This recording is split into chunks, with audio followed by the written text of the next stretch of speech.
स्वागत है सभी का। देखिए, इस क्लास में हम साइंस के कुछ इंपॉर्टेंट क्वेश्चन करने वाले हैं और ये साइंस के एमसीक्यू सीरीज़ का 8वां क्लास है। इससे पहले ऑलरेडी हमने 7 क्लास कर लिए हैं।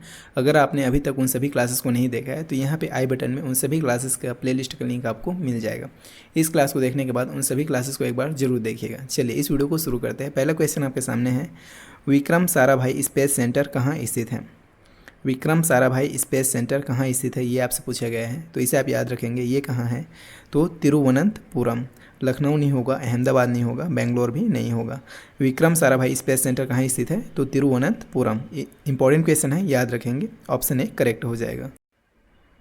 अगला है, कवकों का अध्ययन क्या कहलाता है? कवकों का अध्ययन क्या कहलाता है? तो इसे आप याद रखेंगे, क्या कहलाता है?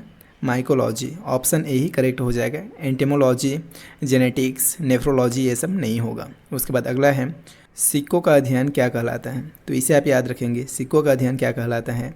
तो न्यूमिस्मैटिक। ऑप्शन डी करेक्ट हो जाएगा। फिर अगला क्वेश्चन देखते हैं, सेलुलर और मॉलिकुलर जीव विज्ञान केंद्र कहाँ स्थित है? तो इसे आप याद रखेंगे, ये कहाँ स्थित है? हैदराबाद में। अगला है, centre for DNA fingerprint and diagnostic अवस्थित है, कहाँ है? ये आपसे पूछे गए हैं। तो ये कहाँ है? हैदराबाद में। ऑप्शन डी करेक्ट हो जाएगा। अगला है, आधुनिक वर्गीकरण का पिता किसे कहा जाता है? तो इसे आप याद रखेंगे, लिनियस को आधुनिक वर्गीकरण का पिता कहा जाता है। ऑप्शन डी करेक्ट हो जाएगा। लेमार्क, डार्विन, अरस्तु ये सब नहीं होगा। अगला है, कोशिका का अध्ययन क्या कहलाता है? तो इसे आप याद रखेंगे, कोशिका का अध्ययन क्या कहलाता है? तो साइटोलॉजी। ऑप्शन सी करेक्ट हो जाएगा। पोमोलॉजी, फंगोलॉजी, एंथ्रोलॉजी ये सब नहीं होगा। क्या कहलाता है कोशिका का अध्ययन? स्टडी ऑफ सेल क्या कहलाता है? तो इसे आप याद रखेंगे, साइटोलॉजी। इंपॉर्टेंट क्वेश्चन है, कई बार एग्जाम में पूछा जा चुका है, तो इसे आप नोट डाउन करके रखेंगे। अगला है, कोशिका सिद्धांत का प्रतिपादन किसने किया था? कोशिका सिद्धांत का प्रतिपादन किसने किया था, ये आपसे पूछा गया है। तो इस सिद्धांत का प्रतिपादन किसने किया था? तो स्लाइडेन एवं स्वान। राइट आंसर हो जाएगा ऑप्शन बी। वाटसन एवं क्रिक नहीं होगा। बैटिंग एवं बेस्ट नहीं होगा। आप आस्पडीन और प्रिस्टले भी नहीं होगा। क्या होगा? स्लाइडेन एवं स्वान। अगला है, सवालों का अध्ययन क्या कहलाता है? सवालों का अध्ययन क्या कहलाता है? तो इसे आप याद रखेंगे, सवाल का अध्ययन क्या कहलाता है? फाइकोलॉजी। ऑप्शन ए करेक्ट हो जाएगा। डर्मेटोलॉजी, नेफ्रोलॉजी, क्रोमेटोलॉजी ये सब नहीं होगा। अगला है, नेशनल केमिकल लेबोरेटरी कहाँ स्थित है? नेशनल केमिकल लेबोरेटरी कहाँ स्थित है? तो इसे आप याद रखेंगे, ये कहाँ है? पुणे में। ऑप्शन बी करेक्ट हो जाएगा। उसके बाद अगला क्वेश्चन देखते हैं, मलेरिया रिसर्च सेंटर कहाँ स्थित है? मलेरिया रिसर्च सेंटर कहाँ स्थित है? तो इसे भी आप याद रखेंगे, ये कहाँ है? दिल्ली में। उसके बाद अगला है, अंगूरों का उत्पादन संबंधित है। अंगूरों का उत्पादन किससे संबंधित है? तो इसे आप याद रखेंगे, इसका राइट आंसर हो जाएगा ऑप्शन डी, विटीकल्चर। अगला है, नेत्र रोग का चिकित्सक कहलाता है। तो नेत्र रोग का चिकित्सक क्या कहलाता है? तो इसे आप याद रखेंगे, ऑप्थाल्मोलॉजिस्ट। राइट आंसर हो जाएगा ऑप्शन बी, ऑप्थाल्मोलॉजिस्ट। उसके बाद अगला है, वेटनरी रिसर्च इंस्टीट्यूट कहाँ स्थित है? वेटनरी रिसर्च इंस्टीट्यूट कहाँ स्थित है? तो इसे आप याद रखेंगे, ये कहाँ स्थित है? इज्जत नगर। ऑप्शन सी करेक्ट हो जाएगा। फिर अगला है, किस विज्ञान में पक्षियों से संबंधित अध्ययन किया जाता है? कुल मिला के बात यह है, पक्षियों का अध्ययन क्या कहलाता है, ये आपसे पूछा गया है। तो इसे आप याद रखेंगे, इंपॉर्टेंट है, कई बार एग्जाम में पूछा जा चुका है। ऑर्निथोलॉजी। ऑप्शन बी करेक्ट हो जाएगा। कई बार एग्जाम में आ चुका है, तो इसे आप याद रखेंगे, नोट कर सकते हैं। उसके बाद अगला है, प्लाज्मा अनुसंधान संस्थान कहाँ स्थित है? प्लाज्मा अनुसंधान संस्थान कहाँ स्थित है? तो इसे आप याद रखेंगे, ये कहाँ है? गांधीनगर में। ऑप्शन डी करेक्ट हो जाएगा। फिर है, राष्ट्रीय डेयरी अनुसंधान संस्थान कहाँ स्थित है? तो इसे आप याद रखेंगे, राष्ट्रीय डेयरी अनुसंधान संस्थान ये कहाँ है?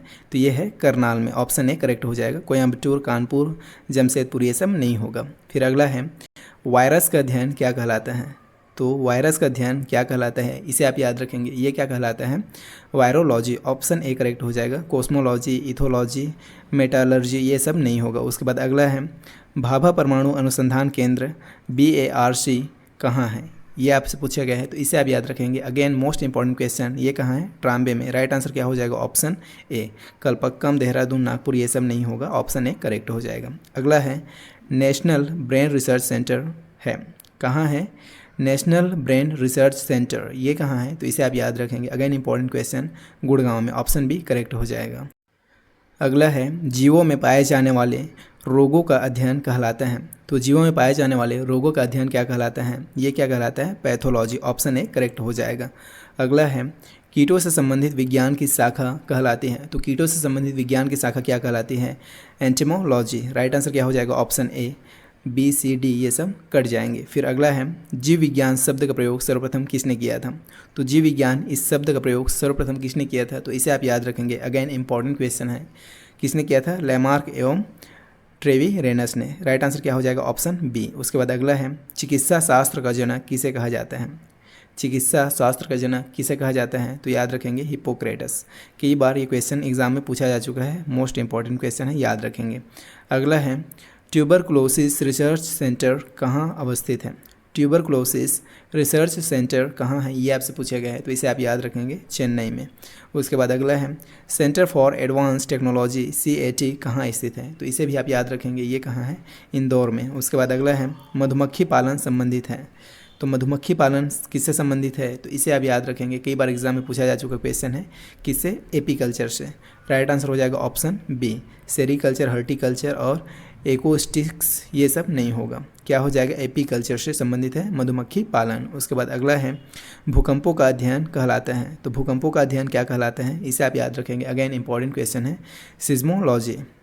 क्या कहलाता है? सिज्मोलॉजी। उसके बाद अगला है आधुनिक वनस्पति विज्ञान का जनक किसे कहा जाता है? तो आधुनिक वनस्पति विज्ञान का जनक किसे कहा जाता है? इसे आप याद रखेंगे, लिनियस को। राइट आंसर हो जाएगा ऑप्शन बी। उसके बाद अगला है जंतु विज्ञान का जनक किसे कहा जाता है?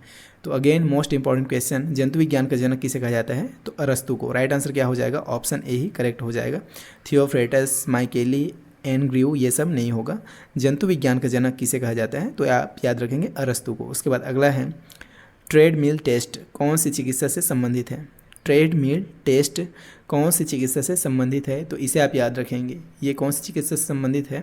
तो हृदय से। ऑप्शन ए करेक्ट हो जाएगा। फेफड़ा, पैर, गुर्दा ये सब नहीं होगा। उसके बाद अगला है होमोसेपियंस किसका वैज्ञानिक नाम है? तो भाई होमोसेपियंस आपका ही वैज्ञानिक नाम है। किसका? मनुष्य का। राइट आंसर हो जाएगा ऑप्शन सी। मनुष्य का वैज्ञानिक नाम क्या है ऐसा पूछ दे तो होमोसेपियंस पे टिक करेंगे। होमोसेपियंस किसका वैज्ञानिक नाम है पूछ दे तो आप मनुष्य पे टिक करेंगे। मोस्ट इंपॉर्टेंट क्वेश्चन है, कई बार एग्जाम में आ चुका है और आगे भी एग्जाम में आते रहेगा, तो याद रखेंगे। होमोसेपियंस किसका वैज्ञानिक नाम है? मनुष्य का। मनुष्य का वैज्ञानिक नाम क्या है? तो होमोसेपियंस। उसके बाद अगला क्वेश्चन देखते हैं, स्वप्नों का अध्ययन कहलाता है। स्वप्नों का अध्ययन क्या कहलाता है? तो इसे आप याद रखेंगे, स्वप्नों का अध्ययन क्या कहलाता है? तो ऑनिरोलॉजी। क्या हो जाएगा? ऑप्शन सी करेक्ट हो जाएगा। उसके बाद अगला है केंद्रीय वनस्पति अनुसंधान संस्थान कहाँ अवस्थित है? केंद्रीय वनस्पति अनुसंधान संस्थान कहाँ अवस्थित है? तो इसे आप याद रखेंगे, ये कहाँ है? तो लखनऊ में। ऑप्शन ए करेक्ट हो जाएगा। गुड़गांव, मुंबई और खड़गवासला ये सब नहीं होगा। केंद्रीय वनस्पति अनुसंधान संस्थान कहाँ स्थित है? तो इसे आप याद रखेंगे, इंपॉर्टेंट क्वेश्चन, लखनऊ में। उसके बाद अगला है फलों का अध्ययन कहलाता है। तो फलों का अध्ययन क्या कहलाता है? तो इसे आप याद रखेंगे, पूछा जाता है पोमोलॉजी। ऑप्शन ए करेक्ट हो जाएगा। मायोलॉजी, हिस्टोलॉजी, कार्डियोलॉजी ये सब नहीं होगा। अगला क्वेश्चन है मानव विकास का अध्ययन क्या कहलाता है? मानव विकास का अध्ययन क्या कहलाता है? तो इसे आप याद रखेंगे, अगेन मोस्ट इंपॉर्टेंट क्वेश्चन है। तो क्या कहलाता है? एंथ्रोपोलॉजी। राइट आंसर क्या हो जाएगा? Option B. उसके बाद अगला है ऑस्टियोलॉजी किसका अध्ययन है? क्या? ऑस्टियोलॉजी। तो ऑस्टियोलॉजी किसका अध्ययन है? तो इसे आप याद रखेंगे, मोस्ट इंपॉर्टेंट क्वेश्चन, अस्थियों का। अस्थियों का अध्ययन क्या कहलाता है? ऑस्टियोलॉजी। कई बार एग्जाम में पूछा जा चुका है, वेरी मोस्ट इंपॉर्टेंट क्वेश्चन। उसके बाद अगला है केंद्रीय औषधि अनुसंधान संस्थान कहाँ अवस्थित है? क्या चीज़? केंद्रीय औषधि अनुसंधान संस्थान कहाँ अवस्थित है? तो इसे आप याद रखेंगे, ये कहाँ है? लखनऊ में। राइट आंसर हो जाएगा ऑप्शन ए। गुड़गांव, मुंबई, खड़गवासला ये सब नहीं होगा। उसके बाद अगला है केंद्रीय चावल अनुसंधान संस्थान कहाँ अवस्थित है? केंद्रीय चावल अनुसंधान संस्थान कहाँ अवस्थित है? तो इसे आप याद रखेंगे, ये कहाँ है? कटक में। उसके बाद अगला है कीटों का अध्ययन क्या कहलाता है? कीटों का अध्ययन क्या कहलाता है? तो इसे आप याद रखेंगे, अगेन ये क्या है? एक इंपॉर्टेंट क्वेश्चन है, कई बार एग्जाम में पूछा जा चुका है। तो कीटों का अध्ययन क्या कहलाता है? एंटेमोलॉजी। राइट आंसर क्या हो जाएगा? Option C. Ichthyology, dendrology, saurology ये सब नहीं होगा। कीटों का अध्ययन क्या कहलाता है? एंटेमोलॉजी। या ऐसा पूछ दे कि एंटेमोलॉजी संबंधित है करके 4 ऑप्शन दे देगा, तो वहाँ पे आपको फिर कीटों का अध्ययन से संबंधित है ऐसा चुनना पड़ेगा। तो इस तरह से हमने 40 मोस्ट इंपॉर्टेंट क्वेश्चन देखे साइंस से, एंड आई होप कि आपको ये सभी क्वेश्चन अच्छे से समझ में आया होगा। वीडियो भी पसंद आया होगा। वीडियो पसंद आया तो वीडियो को लाइक जरूर कीजिएगा और इसे अपने बाकी दोस्तों के साथ भी शेयर कीजिएगा। और देखिए ये सीरीज़ अभी कंटिन्यू रहेगा, तो अगर आप चैनल पर नए हैं, अभी तक आपने चैनल को सब्सक्राइब नहीं किया है तो चैनल को सब्सक्राइब जरूर कीजिएगा। हम आपसे मिलते हैं नेक्स्ट वीडियो में, तब तक के लिए बाय।